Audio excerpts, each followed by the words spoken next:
Hola, que Dios le bendiga. Soy el hermano Elías Torres, alumno del Seminario Reformado Latinoamericano Extensión Chile. Yo quisiera hablarles sobre lo que es el Evangelio, el cual se encuentra plasmado en la Epístola a los Romanos.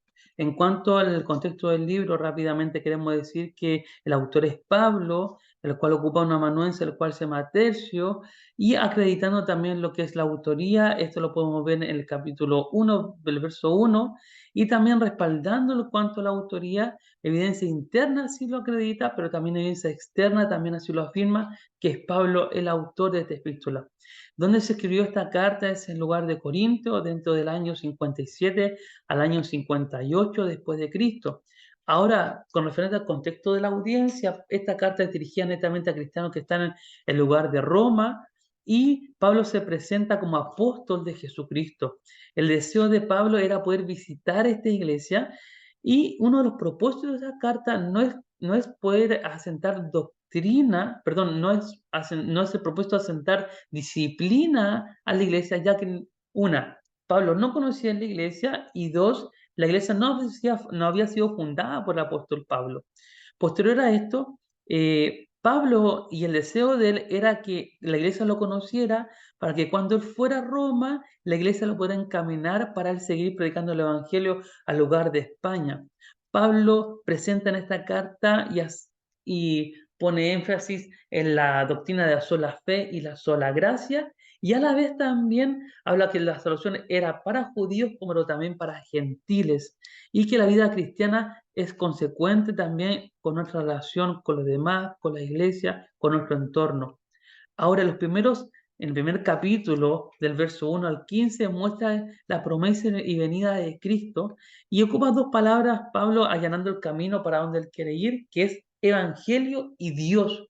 Ahora, Pablo muestra que Cristo fue anunciado desde el Antiguo Testamento por medio de profetas, pero a la vez también nos damos cuenta que Cristo también fue anunciado desde el Antiguo Testamento por medio de tipología. Y Cristo tiene una descendencia divina, pero también, o sea, no una descendencia divina, sino que Cristo es divino y también es, tiene una descendencia humana. Ahora, del capítulo 1, del verso 16 al 17, Pablo presenta la tesis de su carta, en la cual muestra que el Evangelio es para salvación y no para todo el mundo, sino que es para solamente aquellos que creen. Ahora, muestra que la justicia es imputada solo por fe al ser humano, solo para aquellos que han creído en Cristo Jesús. Posterior a esto, del capítulo 1 al verso 18 al 3:20, nos damos cuenta que Pablo muestra por qué el ser humano necesita este evangelio, dado que el ser humano está perdido en delitos y en pecado. Ahora, de los capítulos que ustedes ven acá, del 3:21 al 4:25, nos damos cuenta que la justificación divina es otorgada de forma gratuita al ser humano. Por tanto, si es gratuita, no es por obra, sino que es netamente por fe. Y del capítulo 5 al capítulo 8 nos damos cuenta de los beneficios que se obtienen por creer al Evangelio del Señor Jesucristo. Posterior a esto, la carta expone y enseña que el ser humano no debe abusar de esta gracia a la cual nos ha sido entregada, por tanto no debe pecar deliberadamente, y muestra también que la ley muestra al ser humano el pecado que hay en él, por tanto, como la ley muestra el pecado, el sentirnos pecador, esto nos lleva a un arrepentimiento delante del Señor Jesucristo, acudiendo a su gracia nuevamente.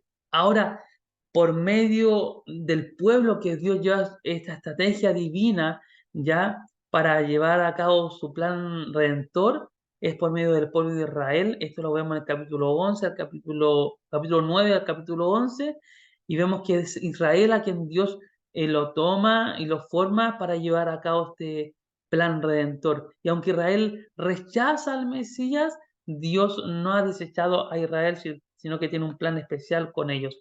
Ahora, en cuanto al capítulo 12 al capítulo 16, nos damos cuenta que los salvados y su forma de vivir y proceder es muy importante, dado que tanto judíos convertidos como gentiles convertidos tienen un deber ante Dios y también ante la sociedad.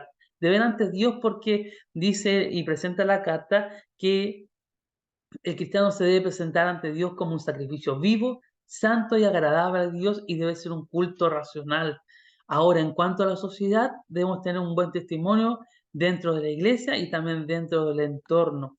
Ahora, como modo de conclusión, nos damos cuenta que el libro de Romanos expone claramente el Evangelio, abarcando el proceso profético e histórico redentor de Jesucristo y el designio que Dios tiene con su iglesia.